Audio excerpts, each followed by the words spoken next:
अस्सलामुअलैकुम, मैं हूं डॉक्टर तहसीन अख्तर और आप देख रहे हैं यूट्यूब चैनल। आज मैं बात करूंगा डायबिटीज़ के फैलाव के हवाले से। दुनिया में नंबर 1 कंट्री जो डायबिटीज़ के फैलाव के हवाले से शोहरत रखती है वो पाकिस्तान है। पाकिस्तान डायबिटीज़ के फैलाव के हवाले से नंबर 1 पोजीशन पे बराजमान है। और अगर पॉपुलेशन के हिसाब से देखें कि दुनिया में डायबिटिक पेशेंट की आबादी के लिहाज से पाकिस्तान का कौन सा नंबर आता है, तो ये अब तीसरा है। और ये सब कुछ कैसे हो गया? सिर्फ 2 साल के अरसे में ये सब कुछ हो गया। 2019 में हम 5वें नंबर पर थे और हमारी डायबिटीज़ की पॉपुलेशन के हवाले से हम 5वें नंबर पर थे और रेट भी हमारा फर्स्ट नहीं था, बल्कि हम रेट में भी बहुत पीछे थे डायबिटीज़ के फैलाव के हवाले से। लेकिन इन 2 सालों में क्या हुआ, इसके हवाले से हम एक तकाबली जायज़ा आज ले देंगे। और इसी हवाले से मैं वीडियो करना चाह रहा था क्योंकि मेरी इस पर बहुत हद दर्जा रिज़र्वेशन है। और वो क्यों है उसके हवाले से भी आज बात करेंगे। देखिए, पाकिस्तान हो गया, इंडिया हो गया, बांग्लादेश हो गए, अफ़गानिस्तान हो गए, ईरान हो गए, ये करीबी ममालिक हैं। इन करीबी ममालिक में रहन सहन तकरीबन यकसा हैं, मोर और लेस यकसा ही है। थोड़ा बहुत कहीं डाइट का फ़र्क आ जाता है, वो तो अगर आप पाकिस्तान में भी देख लें तो डाइट का फ़र्क आ जाता है मुख्तलिफ़ रीजन के हवाले से। लेकिन जो ओवरऑल लाइफ स्टाइल है वो तकरीबन यकसा है, मौसम तकरीबन यकसा है, जितने एनवायरमेंटल फैक्टर्स हैं वो यकसा हैं। तो क्या वजह है कि पाकिस्तान इन सब को पीछे छोड़ गया है डायबिटीज़ के फैलाव के हवाले से, और दीगर ममालिक हमसे काफ़ी पीछे हैं। जैसे मिसाल पेश कर दूं आपको, यहाँ इंडिया का नंबर गो के डायबिटीज़ की पॉपुलेशन के हवाले से वो हमसे बहुत आगे है। यानी उनकी जो है ना तकरीबन 74 मिलियन पॉपुलेशन उनकी डायबिटिक है, लेकिन उनकी आबादी भी हमसे 7 गुना ज़्यादा है। इस हवाले से अगर देखें तो हम बहुत आगे हैं। इसी तरह से चाइना भी हमारा करीबी मुल्क है, लेकिन वो भी जो डायबिटिक पॉपुलेशन के हवाले से नंबर 1 ज़रूर है, लेकिन उसकी आबादी के हवाले से अगर उसकी डायबिटीज़ की पॉपुलेशन देखी जाए तो वो 141 मिलियन बनती है। तो उनकी आबादी भी हमसे 8 गुना ज़्यादा है, लेकिन हम उनके से बहुत आगे हैं टोटल पॉपुलेशन के हवाले से अगर हम स्टैटिस्टिक्स देखें। इसी तरह से ईरान को ले लें, बांग्लादेश को ले लें, ये सब हमसे बहुत पीछे हैं और हम डायबिटीज़ के फैलाव में बहुत आगे निकल गए हैं। और आपको आज बताता चलूँ कि हमारे यहाँ डायबिटीज़ का फैलाव कितना माना जा रहा है और कितना जाना जा रहा है, और ये है 31%, जो दुनिया में सबसे ज़्यादा है। नंबर 2 पर जो आता है वो कुवैत है, जिसका 24% है। यानी एज ए होल हम 7% दुनिया के सेकंड नंबर से भी आगे हैं। हमारा पीछे कोई दूर दूर तक नज़र नहीं आता। ये क्या वजह हुई है, इसकी थोड़ी सी एनालिसिस से हम आपको देंगे ताकि आप जान सकें कि आखिर क्या वजह हुई कि हम इतना आगे बढ़ गए हैं। इसमें कहीं कोई ख़राबी तो नहीं है, स्टैटिस्टिक्स में डाटा में कोई जो है हमारा कोई फॉल्टी डाटा तो नहीं है। तो ये सारा कुछ देखने की ज़रूरत है। तो मैं आपको अच्छा, साथ में हम रेटिंग के हवाले से भी आपको दीगर मालिक का जो करीबी मालिक है बताते चले। इंडिया 60वें नंबर पे आता है, हम पहले पे आते हैं, इंडिया 60वें नंबर पे 60 नंबर पे आता है। बांग्लादेश 26वें नंबर पे आता है 26th। चाइना 52 नंबर पे आता है 52 नंबर पे। और ईरान इसी तरह से 65वें नंबर पे आता है। अफ़गानिस्तान 47वें नंबर पे आता है। तो देखिए, कहीं दूर दूर तक हमारी परछाई भी उन तक नहीं पहुंच रही है। क्या वजह है? हमारा रेट इतना आगे है। देखिए, अगर रेट के हवाले से देख लें, हम हैं 31%, इंडिया है 14%, इंडिया है 10%, बांग्लादेश है 14%, अफ़गानिस्तान है 11%, ईरान है लगभग 10% के करीब। क्या वजह है? क्यों हमारा रेट इतना ज़्यादा है? तो अब चलते हैं हम 27 साल पीछे। पाकिस्तान में पहली प्रिवेलेंस होती है डायबिटीज़ के हवाले से, और इस सिलसिले में पहली प्रिवेलेंस डॉक्टर अब्दुस समद शेरा, जो कि एक बड़ा नाम है पाकिस्तान में डायबिटीज़ के हवाले से और इंटरनेशनल फेम भी है उनकी, उन्होंने एक स्टडी की और उसके हवाले से पाकिस्तान में प्रिवेलेंस यही कोई 7-8% ही आई।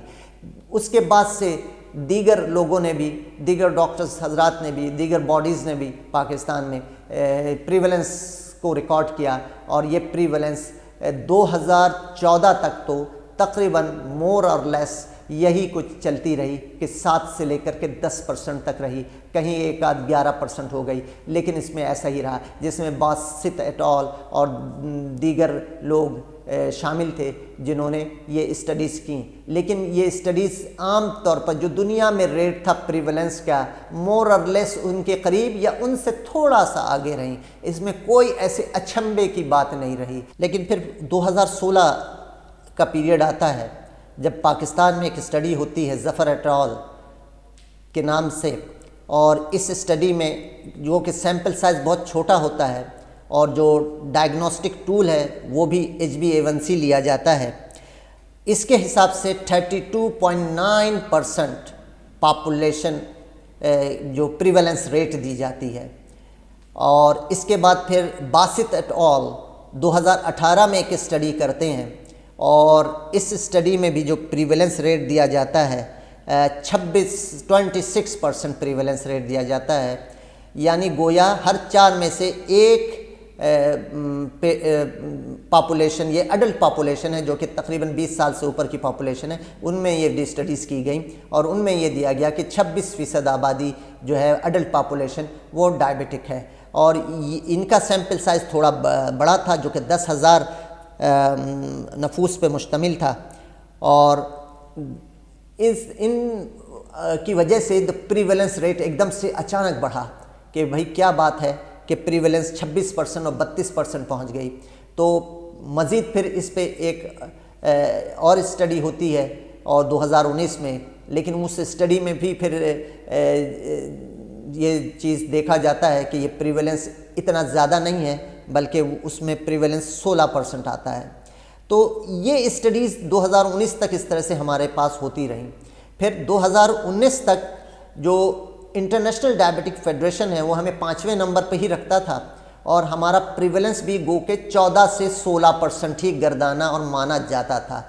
लेकिन अचानक 2021 नवंबर 2021 में इंटरनेशनल डायबिटिक फेडरेशन एक अपना एटलस जारी करता है, 10th एडिशन उस एटलस की है। वो इस शो करता है कि पाकिस्तान नंबर 3 पर बराजमान है और इसकी पॉपुलेशन डायबिटिक की 33 मिलियन है, जो कि अमेरिका से भी ज़्यादा है। इस तरह पाकिस्तान तीसरे नंबर पे आ जाता है और रेटिंग जो है, फैलाव की जो रेटिंग है उसमें पाकिस्तान नंबर 1 है जो कि 30.8% बनता है।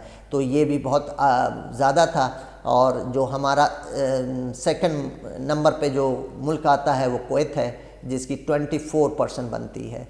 तो इस हवाले से ये बहुत इम्पॉर्टेंट है कि भाई क्यों ये हुआ। तो अब हम चलते हैं कि क्या ये जो 95 से लेकर के 2019 तक स्टडीज़ हुई हैं, इन तमाम का एक पूल्ड डाटा एनालिसिस कर लिया गया और उसमें देखा गया कि पूल्ड सैंपल साइज़ कितना है। तो 42,000 का इनका सैंपल साइज़ बनता है और जब इन को लेकर के हमने पूल्ड प्रीवलेंस रेट निकाला तो पूल प्रीवलेंस रेट जो है वो 13.7% बनता है। तो दो स्टडी को लेकर के हम जनरलाइज नहीं कर सकते पाकिस्तान में कि पाकिस्तान में रेट 31% है। अगर देखिए इंडिया हमसे कोसों आगे है, वहाँ स्टडी का मेयार हमसे लाख दर्जे बेहतर है, वहाँ का डाटा एनालिसिस, वहाँ का डाटा जो हम टेकिंग मेथड है, प्रोटोकॉल है, वो हमसे बहुत आगे हैं। उनके यहाँ 10% है प्रीवलेंस। हम उन्हीं के तरह के बूदोबाश रखने वाले लोग हैं, हमारी लाइफ स्टाइल उन्हीं जैसा है। थोड़ा बहुत खाने पीने का फ़र्क आप ज़रूर कह सकते हैं, वो भी प्रोटीन के हवाले से, मीट के हवाले से है, अदरवाइज़ कोई और इस तरह का डिफरेंस नहीं है। तो हम क्यों उनसे 20% प्रीवलेंस में आगे निकल गए और कैसे निकल गए? चलिए उसको भी मान लेते हैं कि चलें वो गोश्त नहीं खाते, हम गोश्त खाते हैं। अगर गोश्त का इतना इफ़ेक्ट होता तो भाई प्रोटीन लेने वालों की तो शुगर बहुत अच्छी हो जाती है, तो उनका तो रेट कम होना चाहिए था। हम कार्ब ज़्यादा ले रहे हैं क्या उनके मुकाबले में? ऐसा तो बिल्कुल नहीं है। उनकी जो कार्ब इंटेक है वैसे ही कार्ब इंटेक हमारा है। जो वो लेते हैं, जो वो खाते हैं, वही हम खा रहे होते हैं, सिर्फ गोश्त का फ़र्क रह गया। तो ये गोश्त के फ़र्क से तो और प्रोटीन लेने से तो आपकी शुगर और बेहतर होती है कि न कि प्रोटीन लेने से आपकी शुगर ज़्यादा हो जाए। इसी तरह से बांग्लादेश को ले लें, बांग्लादेश 26वें नंबर पे आता है, इसका प्रीवलेंस रेट 14% बन रहा है। हमारा कैसे 31% पे चला गया। ईरान ले लें, ईरान हमारा करीबी हमसाया है, उसका प्रीवलेंस 11% बन रहा है, हम कैसे 31% पे चले गए।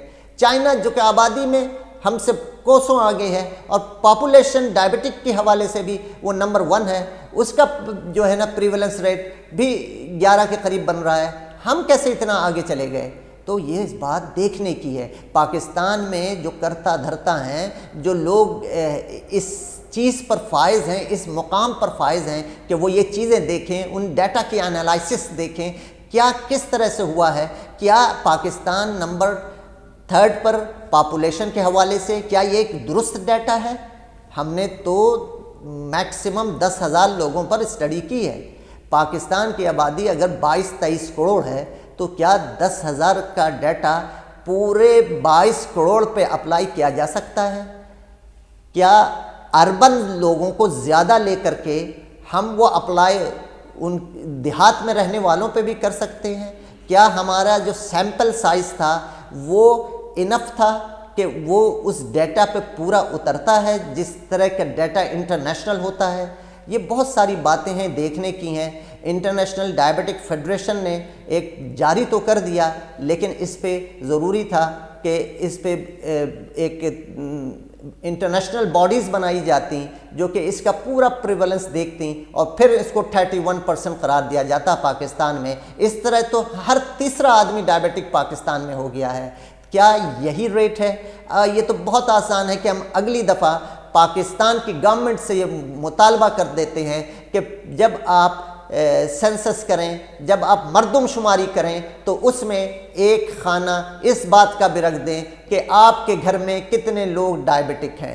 अगर ये हो जाए तो कम से कम जो नॉन डायबिटिक हैं उनका डाटा तो हमारे पास टोटल नंबर आ जाएगा कि पाकिस्तान में कितने लोग डायबिटिक हैं। यही एक वाहिद तरीक़ा मेरी समझ में आता है कि हम जब मर्दमशुमारी करने लगें तो जो कि अनकरीब गालिबन अगले साल होना है, तो उस मर्दमशुमारी में हम ये देख लें कि भाई कितने लोग पाकिस्तान में डायबिटिक हैं। इस तरह से डाटा सही आ जाएगा और हम जान सकेंगे क्या वाक़ईतन पाकिस्तान में 33 मिलियन या इससे ज़ायद लोग डायबिटिक हैं और क्या 31% ही प्रीवलेंस रेट आ रहा है। तो इसके लिए ज़रूरी है कि लार्ज स्केल पर स्टडी की जाए, जिसको पाकिस्तान हुकूमत पाकिस्तान की जो है उसमें अपनी मुआवनत भी दे और हेल्थ डिपार्टमेंट इस सिलसिले में पेश रहे और तमाम पाकिस्तान से के इलाक़ों से इसमें आबादी को शामिल किया जाए और एक कंप्लीट डाटा मुरतब किया जाए जिससे सही मानों में डायबिटीज़ की प्रीवलेंस इन पाकिस्तान का पता चले। हम इस हवाले से मैंने अपनी जो रिज़र्वेशन थी वो रिकॉर्ड करा दी गई है। इसका मुख्तलिफ़ डॉक्टर्स के हवाले से इस पर मुत्तफ़िक़ होना ज़रूरी नहीं है। आज के लिए इतना ही। अल्लाह हाफ़िज़।